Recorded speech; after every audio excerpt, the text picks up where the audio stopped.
Hi friends, welcome to our channel. In today's video, we are gonna share our experience going through 3 miscarriages at age 40. This is our story.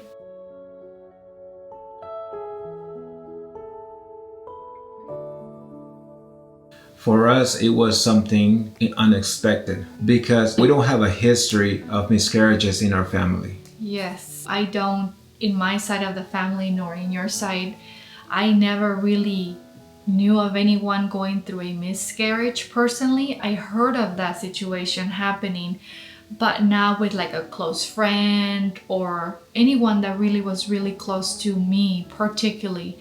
So I never had that in my mind, like I was ever gonna experience something like that. We have a successful pregnancy. Our daughter is 11 now, and when we first decided to try again and have another baby, she was 9 at the time, and we didn't think any of it. We just decided to try to conceive, and we went for it. And this was back in 2022. I was about, I think was 39 years old at that time, and we decided to try to conceive again, have another baby. And it was fairly quickly. We didn't have any issues getting pregnant. I think it took us about, how long you think? About 3 months? Yeah, 3 months. It was about 3 months. And I remember starting like in February, and then by April-ish, I believe, May, I was already pregnant. So we were very, very happy. We were so excited that we even planned to renew our vows that year. Yes, and it was something very emotional for us because we got married originally in 2006, but we had been together 2 years prior, like through our dating process. So it had been almost 20 years, right? Yeah. That we had been together. So we wanted to renew our vows, but we decided to go see my primary doctor, my OBG doctor, and my OBG doctor that I see all the time was out of town. I wasn't aware of that. So I saw another OBG doctor that was taking care of his patients while he was gone. And that OBG doctor, I explained her, how I never had any issues with my pregnancies before, and she saw it on my history because I have been going to this clinic for many years, like more than 10 years. So they have a very specific chart of my history. So they said that there was no red flags at all. So I consulted with her. I said, hey, we were planning on taking a trip. Do you think that's okay? She knew I was 39, and at this point, I know that that is still considered a high risk pregnancy because I am a little older at that time. And back then I didn't really know much about it. Like I mentioned, we didn't really educate ourselves as much in regards to age. I mean, I felt very healthy. I work out constantly, almost 4 to 5 times a week. I kept my weight on check. I try to eat as healthy as I could. Nothing is perfect, of course, but I maintain a very healthy lifestyle and balanced diet. So I felt great. So I never thought that I would go through anything like this. So my doctor, the one that was seeing me in place of my regular OBG provider, said, I don't see any concerns with you. I think you should be able to take the trip with your family and it should all be great. Just take it easy. Obviously wherever you're gonna go, don't walk too much. Don't overdo it don't overdo yourself. That is all. So we went on our trip. We ended up going to Hawaii, right? And I was having a bit of discomfort while I was flying to Hawaii because we live in the Midwest, so it was a long trip. I don't remember how many hours. How many hours do you think it was? 12 hours? Probably maybe around 12 hours with a layover. Yeah. I think we had a layover. I forgot where our layover was. I think we had 1 or 2 layovers. Yeah. So altogether it might have been about 12 hours since we live in the Midwest. But I know I started feeling very uncomfortable. I was feeling a little bit of achy pains like on my lower back, but nothing that would alarm me. I was like, well, you know what? The pregnancy is advancing. I was about 9 weeks pregnant, I want to say, about that time. So we went on our on our trip, like I mentioned, and we did our vow renewal and came back home, and I scheduled an appointment to see my primary OBGYN because he was back from vacation, and we were so excited. We took our daughter. She was very excited because she has been asking for a sibling for a while, and we had heard the baby's heart before we left on vacation, and we wanted our daughter to hear for the first time because she was at school. She was at school when we were going through the appointments and all that. But yeah, so when we came back, so they checked, and I think I was about 10 weeks pregnant. My OBG doctor was very excited because he had received the communication from the other OBG provider that the baby was strong, that was growing great, that there was no concerns. I was doing great because, like I mentioned, I was trying to take care of myself and prior to getting pregnant, and obviously once I got pregnant, I started taking care of myself more.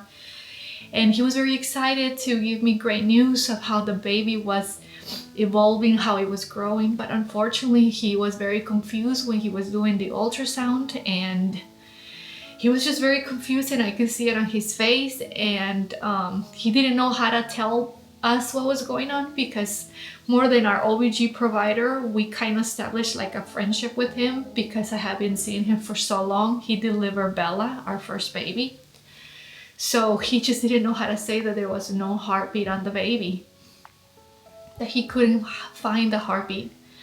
So it was very, very traumatizing for us to hear that because obviously we weren't expecting that, and it was much harder because our daughter was there and she didn't understand what was going on. So the first thing she did was just cry, and she had a meltdown. Like, it was really hard for her.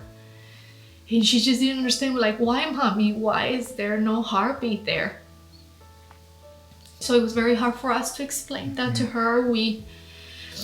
My OBG provider's doctor took her out of the room, and they tried to give her like a little cupcake to calm her down. She was 9 at the time, so that we could have a little bit of time, you and I, to... It is just really painful and really confusing at the time. It's hard to accept something when you just don't understand it. And for us, it was hard because we thought everything was fine. We thought everything was okay. And what hurt me most was that my daughter was there, that Isabella was there, and she just started crying like a lot. And she was really excited because she wanted a sibling, and she was asking for a sibling for many, many years. And that's why we went ahead and tried to have another baby. But it is really, really hard. It's hard to explain and how painful it is. And even now that it's 2025, and it's been almost 3 years since that first one, it still hurts to open up about this, and it still hurts to remember. But especially when you don't have family that is supportive. It was just me, Ruby, and Bella. Yeah, it's very difficult. It's difficult. And then, the question comes to your mind, why? Why us, right? Why did it happen to us? We were doing everything right. We were trying our best. I was trying my best to take care of myself, to eat healthier, even if I could, eat healthier, take all my supplements, prenatals, folic acid, everything. I would exercise, I was trying to go by the book, trying to do everything well, and I had no history, like I mentioned, and I was very healthy. I am still very healthy, and I just didn't understand why was it happening to us, why, and I just didn't know how to go ahead and explain that to our daughter. But the hardest part was what came after that, which was doctor said I could go home and let my body release the baby on its own, or go through an NDC or go through a DNC procedure, which is where they pretty much go in the area and suction it out, the remains of the baby, and they kind of, you know, scrape the area, the uterus, and clean it out, because obviously that can remain there. And it was just very, very hard to determine what is it that we were going to choose. I didn't want to have it at home because I was very scared of how traumatizing it would be. Also, if it will happen while our daughter was around, all the blood and everything, and I just didn't know. So we opted to do a DNC procedure, and it was the worst experience I have lived in my life.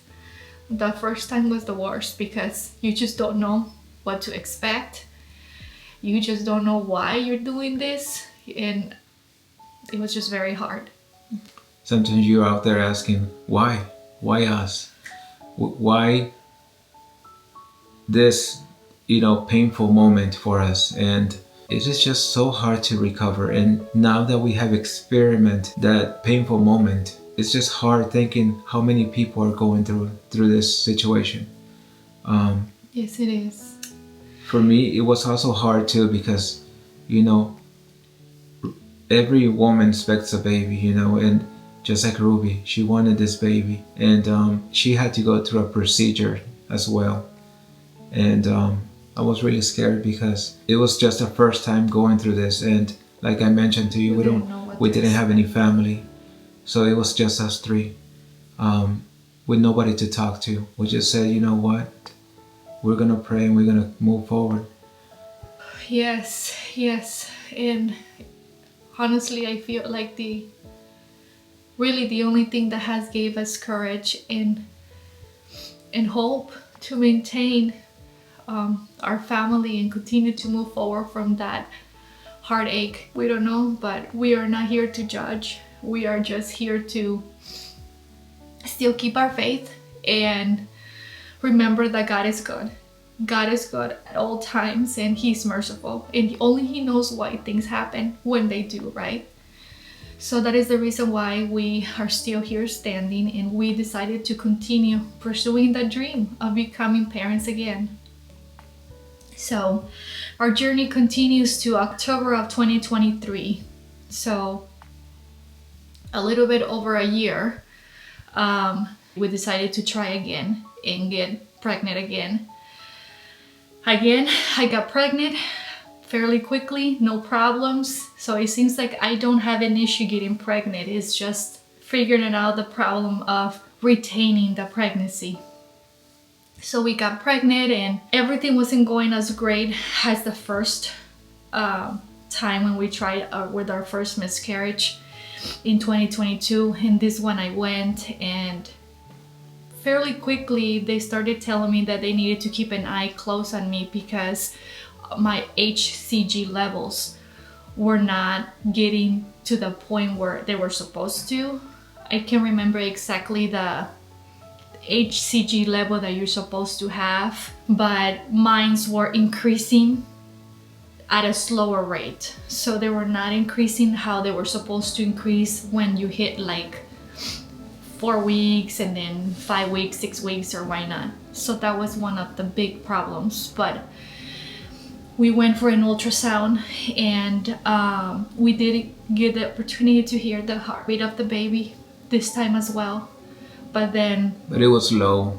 It was like really low heartbeat. And the second time, you know, they told us that the heartbeat didn't seem normal. So that's when we started, like, you know, getting even more confused and more concerned. We were like, what is going on? We have never experienced anything like this. So now we were confused. We didn't know what to do.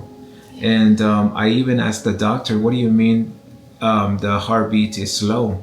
And she's like, well, I was like, is that normal? Is that something that, you know, it might increase during the days that go by? And she said, it might decrease more, and that's when they prescribed me progesterone, and you're supposed to insert that vaginally at bedtime. That progesterone pretty much supposed to help with supporting that HCG levels, I believe is the estrogen in the body, so that it can support the baby. So I started doing that constantly, obviously, as I was told by my doctor, my OBG, because I was just very, very, very, I don't want to say that we're scared, but you know, we were. And the first one, the heartbeat was so strong, and on this one the heartbeat is just not looking good, and it's just like I don't know what's going on. But it was very tough. It was very tough to hear that, and they wanted to do more blood work on me every 2 days, every other day, I forget. Every other day, every 2 days, they wanted to check my blood and check the HCG levels, and sometimes they used to tell me they're never clear too. It was just so confusing. I would get like a response from the ultrasound technician, and then I'll get another response from my OBG doctor, and this is another OBG doctor that I switched to, not my original one from when I had the first miscarriage, or the one that delivered my daughter, because we had to relocate, and my old OBGYN provider was quite far for me to drive to see him all the time, so it was a long drive for me. So that's why I had to find a new OBG provider. So that made it even more scarier for me, because I didn't have my regular OBG, and my new OBG she was new, and I just was very confused of what was happening, and I was never told about HCG levels before. So it was very, very, very frustrating to understand. It is frustrating because for many people, it might seem that having a baby is just easy, but you get educated once you start going through miscarriages. For example, like the first miscarriage that we had, and then the second one that it was about. This happened about seven. I'm looking at my notes, friends. Yeah, but HCG. Yeah, the HCG levels. Yeah, the second one. The second one that HCG levels were not, increasing. So I asked the doctor if we could do anything else, and they told Ruby that all she had to go do is go and rest, and don't worry about this. But at the same time, how would someone not worry about this? So yeah, that there wasn't anything they could do. Unfortunately, we went back to the second ultrasound, and that's when we found out that the baby was not, the heart was not, the heartbeat wasn't there anymore. Wasn't there anymore. So. And they told us that the HCG levels were dropping like rapidly.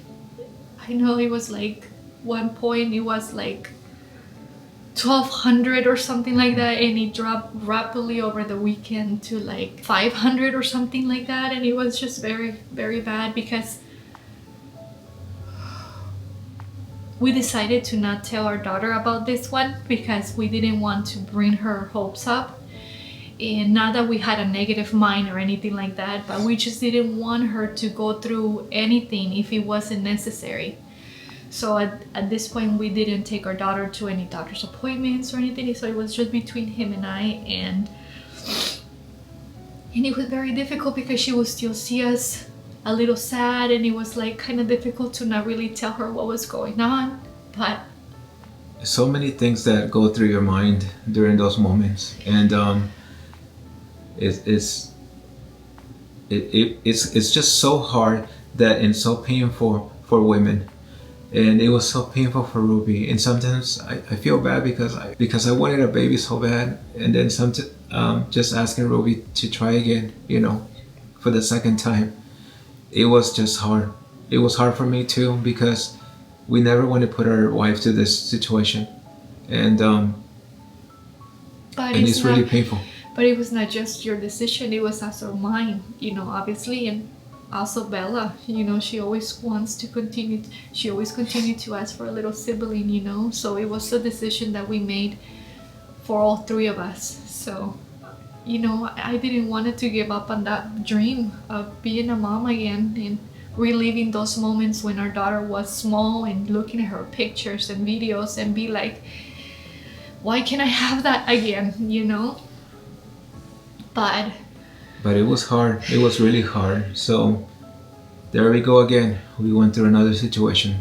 yeah, we had to do a DNC again. We had to do a DNC again because obviously I didn't want to tell my Bella, our daughter, what was going on. So I didn't want her to catch me bleeding or something out of the blue and have to explain her that. So we decided to take care of that while she was in school hours. And later on, when we healed a little bit from it, we explained her because we feel like if we're a family, we don't need to be having secrets or hiding anything, but it just has to be at the right moment for her to understand. And she was so much more mature about this because this happened a year after, so she was about 10 years old now. And I was already pretty much 40, guys, when this happened too.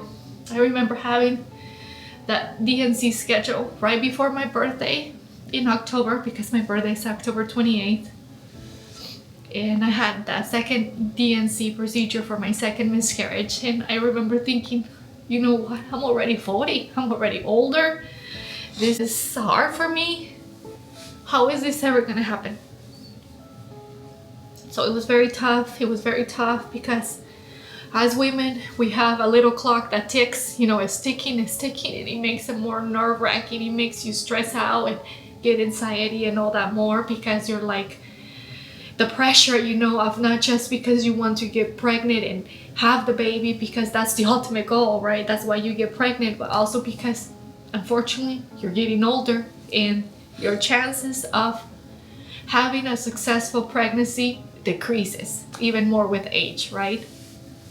Even if I continue to have a healthy lifestyle, take care of myself, even though I feel great and I don't have any chronic or any illnesses or anything, which I thank God for, but still, it's really tough. It's really tough. So,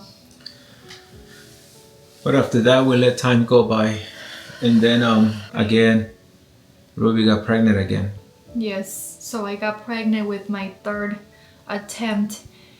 I think it was in late April of 2024. So this past year, late April or early May, when I found out that I was pregnant. And I was like, oh my goodness, we weren't really trying, right? We were not trying, but at the same time, we were like, if it just happens, it happens, right? At this point, you're just kind of like, you don't know if you should be happy or sad or scared. or scared. It was just very, very, very different than the previous two times, even though it's kind of similar. It's very different. I was just shocked, kinda, because I didn't know what was coming this third time. I didn't know, but I still maintain a positive mindset, and I still maintain telling myself, everything's gonna be fine this time. It's the third time. Third time is the time, and without us wanting to, or without even you trying, you start making all these stories in your mind, thinking about, planning the baby already and seeing it here already, and planning all the fun things that you can do with the baby and with Bella, and how happy we all would be. And just going to the doctor and always being so nerve-wracking about what is it that they're gonna tell me this time. But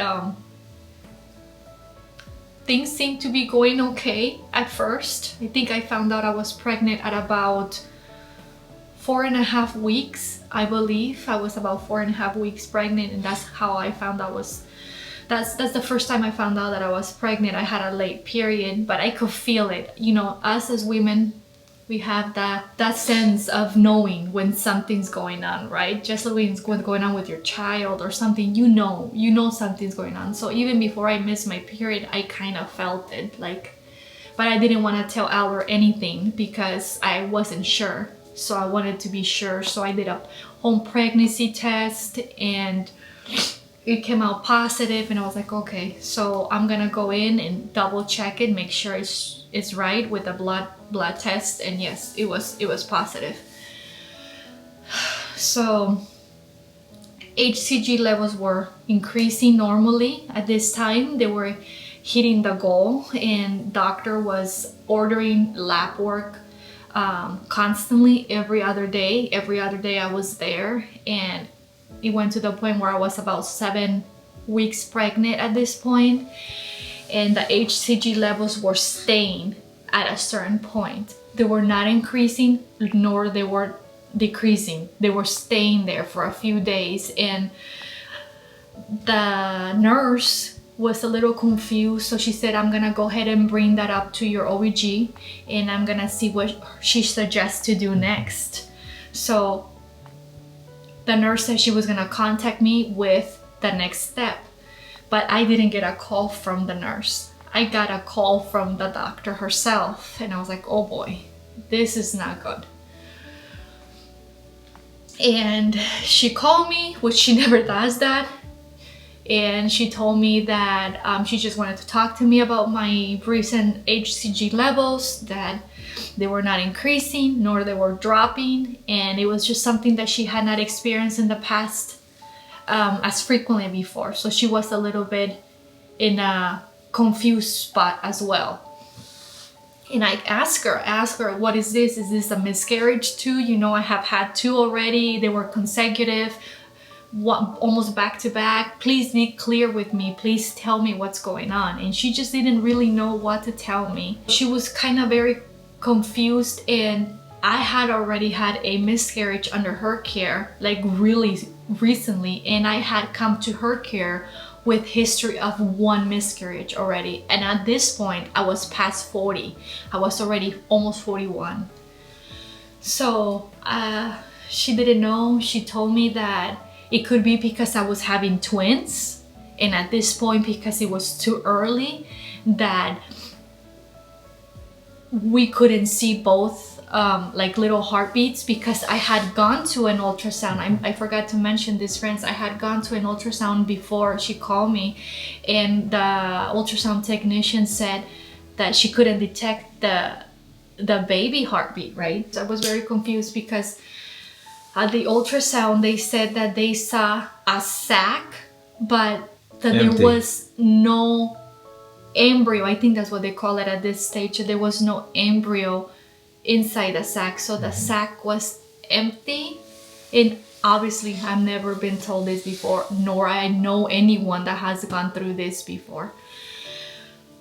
So when the doctor calls me and she tells me that it could be because there's gonna be 2 babies, that I'm gonna have twins, and it's just too early, and sometimes that happens when there's twins, that the heartbeat is not strong enough yet, that is the reason why also the HCG levels are not increasing, that I could be at an earlier stage in my pregnancy than the 7 weeks, and that is why things could be going that way. But she said that she was gonna give it another week, and I was gonna continue to go into the office and check my HCG levels, and that she was gonna follow up with me and let me know what her thoughts were at that time. I started honestly going crazy in my mind, like, what is going on? So what did I do? And that is the reason why I'm making this video, even though it's very hard for us. First thing I did was go to YouTube, and I started searching. And seeing if other women out there were going through the same thing that I was going through.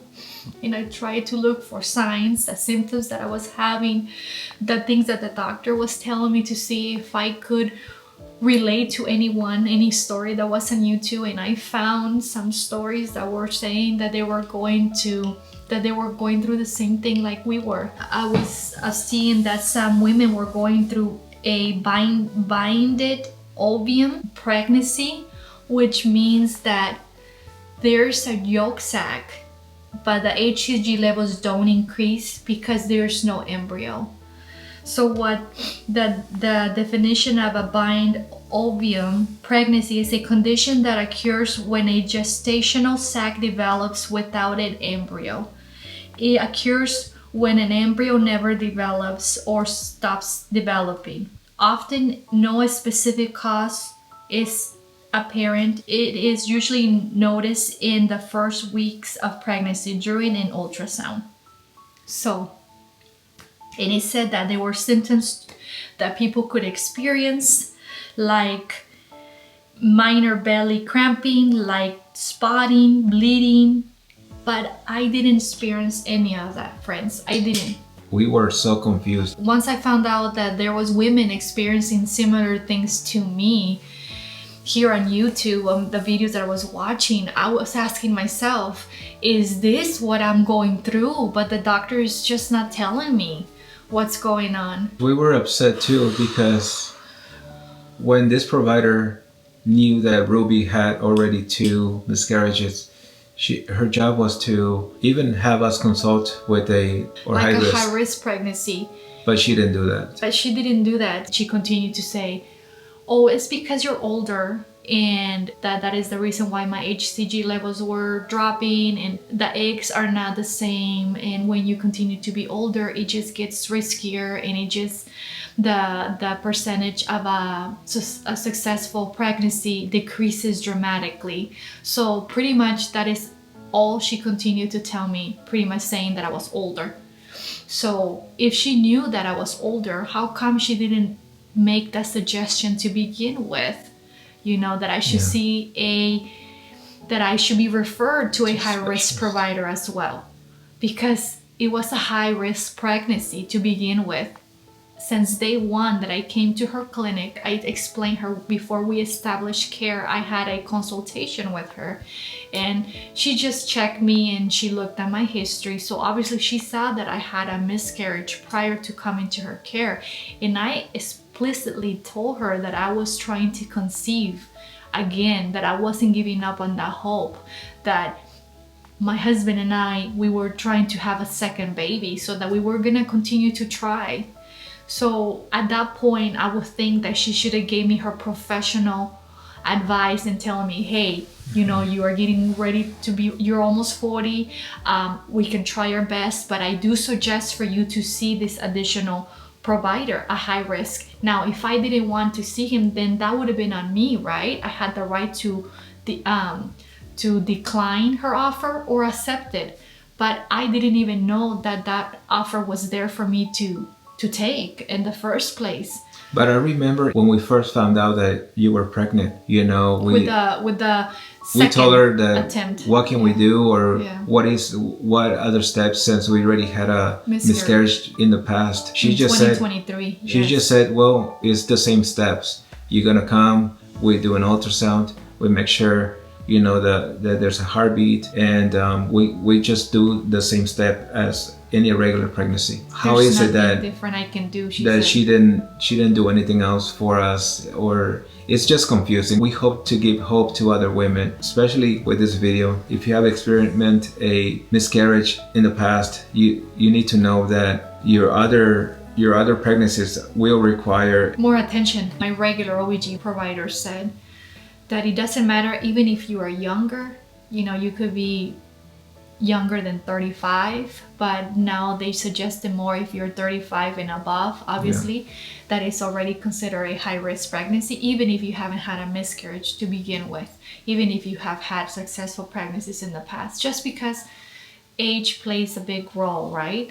And unfortunately, it plays against having a successful pregnancy at times. But yeah, definitely we want to bring awareness to that if you are at least 35 or have had or have not had a miscarriage before, you still need to be seen by a high-risk provider, accompanied with your regular OBG provider, just because, you know, it's safer that way, you know, there's a better care established for you. So I didn't know that. I guess I made a big mistake switching my OBG provider. But I had to drive like over an hour to see him, and it was just very inconvenienced. But if I could, I would have gone back to him. I don't know if the outcome would have been different or not. I don't know. But I do ask that to myself a lot. And you know, sometimes we ask ourselves, was it something that I did wrong? Is it why things turned out the way they did? And for many months we struggled through that. You know, sometimes we blame ourselves, like our first miscarriage, was it because we traveled? You know, our second miscarriage, was it because I did something wrong? Did I not eat enough vegetables, drink enough water? I don't know. You know, did I exercise? I don't know. It's just confusing. You know, it's just confusing. And at the end of the day, we're not here to blame ourselves. We have learned that. At the end of the day, we're here to just continue moving forward. It's not easy, but there's still hope for us there. We are still pursuing that dream. Just because I had 3 miscarriages and I am currently 41, I'm still going to give it another try. That is something that we have decided. And I continue to pray. I continue to pray, and I continue to ask God to bless me with that dream coming true of becoming parents again. And being able to give Bella a sibling. Hopefully our experience can help us make better choices. Even when doctors tell you, no, you know, don't do this, don't do that.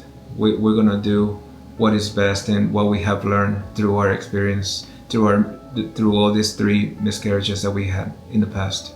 Yes. So even though it's almost been a year from our most recent last miscarriage, we still have a very hard time, guys, talking about this.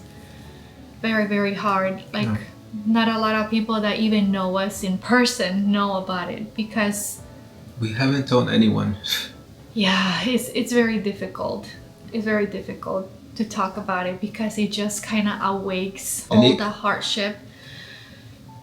And it's just very hard. Even after a year, and we've been through this journey for almost, 2022, 23, 24, almost 2.5 years. Yeah, it's been really hard. It's been, especially for people that don't have background with miscarriages, like they us. Have a medical condition. Yeah, because every time I go to the doctor for my physicals or for my checkups in OBG or regular physical, you're healthy. No cholesterol, no thyroid, no diabetes.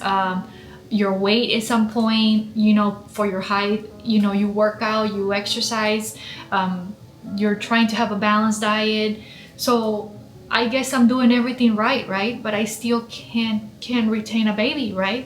I can get pregnant. We have at least come to that conclusion, like my OBG provider says, hey, at least we have one good point, that you don't have a problem to get pregnant. So I don't need fertility treatment, you know. Grateful to God for that. But just figuring it out, how can I retain the pregnancy, is what our journey still continues on.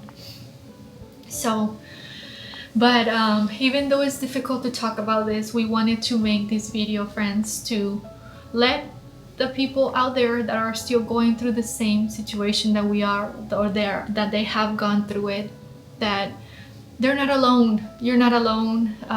Hope this video gives you comfort to know that you're not alone, that it is common, and for you to not think like I used to, perhaps think that I was the only one who was going through this situation, and why me, and did I do something wrong, and try to blame myself for doing something. Don't do that. Don't blame yourself. You haven't done anything wrong. You just have to know that maybe it wasn't the time at that time. That's what I tell myself. Maybe it wasn't the right time. And this time when we try it again for the 4th time, it will be our time. It will be our time, and we will have a great pregnancy. We declare in Jesus' name that we will have a great pregnancy, and it will be a successful pregnancy, and we will have a baby that will be beautiful and strong. Amen. So we don't care if it's a boy or a girl. We don't care. As long as it's healthy and God gives me the ability to be able to deliver well, and I continue to have my health as well, to be here and be able to raise the baby. That's all I ask for. I don't care what the gender is. So But we do hope this video serves a purpose to couples that are going through the same thing we're going through. yes, and that you guys can relate to us. Let us know in the comments, friends, if you guys have gone through something similar or are going through something similar. We would love to read your messages, and we can say a prayer for you as well. Yes. We're gonna close this video saying that we always have to remember that God is faithful and He is merciful, and He knows why things sometimes happen at the time that it happens, and we just have to trust in Him that everything will be okay, everything will be well, and that He will be with us in every step of the way. So may God bless you all, and if you're trying, don't lose hope. yeah, don't lose hope, friends. As long as you're healthy and you want to continue to try, don't lose hope. It's up to you. It's a decision that is very difficult to do, whether you continue or whether you accept it and stop. But for us, we're gonna try one more time, and we're gonna try to share the process with you guys when we are ready to try again. Thank you for hearing our story. Thank you for being here. Thank you for watching our video. And if you are new, we hope you can subscribe to our channel and be part of Rubystreefamily. And if you are a returning subscriber, thank you for tuning in. We will see you guys on our next video. Blessings. Bye.